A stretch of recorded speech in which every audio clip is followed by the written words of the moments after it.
സ്വന്തം അച്ഛൻ, അമ്മ, അല്ലെങ്കിൽ അച്ഛൻ്റെ അമ്മ, അമ്മയുടെ അമ്മ, ഇവരെയൊക്കെ നമ്മൾ അടിക്കാൻ തോന്നുകയെന്ന് പറഞ്ഞാൽ, ചവിട്ടാൻ തോന്നുകയെന്ന് പറയാം, കൊല്ലാൻ തോന്നുകയെന്ന് പറഞ്ഞാൽ, അത് ആ ചെയ്ത വ്യക്തി ജനിച്ച് വളർന്ന സമയത്ത് അങ്ങനെ ആയിരുന്നില്ല.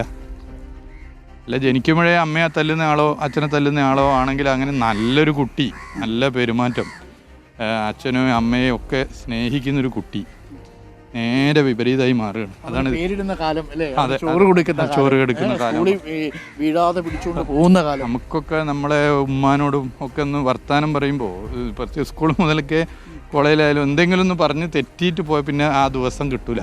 അപ്പം എങ്ങനെയെങ്കിലും ഉമ്മാനെ വിളിച്ച് സോൾവ് ചെയ്തിട്ടേ പിന്നെ ആ ദിവസം മുന്നോട്ട് പോകും.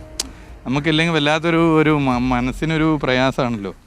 അപ്പോൾ അത് എൻ്റെ മാത്രമല്ല, ഒരുവിധം എല്ലാവരെയും സ്ഥിതിയാണ്. നമ്മൾ മാതാപിതാക്കളോ അല്ലെങ്കിൽ മുതിർന്നവരോടോ നമ്മൾ പെരുമാറുമ്പോൾ നമ്മുടെ പെരുമാറ്റത്തിൽ എന്തെങ്കിലും ഒരു പ്രശ്നം വന്നാൽ നമുക്ക് പിന്നെ ഒരു ശേഷം കിട്ടൂല, നമ്മൾ പിന്നെ ഒന്നും ചെയ്യാൻ തോന്നൂല. അപ്പോൾ നമ്മൾ അവരെ വിളിച്ചിട്ട് പിന്നെ എങ്ങനെയെങ്കിലും സോൾവ് ചെയ്തിട്ട് മുഖത്തൊരു ചിരി വരണം. ഇതുപോലുള്ള മനസ്സുള്ള ആളുകളാണ് ഇങ്ങനെ മാറുന്നത്, ഈ സാധനം ഉപയോഗിച്ച് മാറുന്നത്.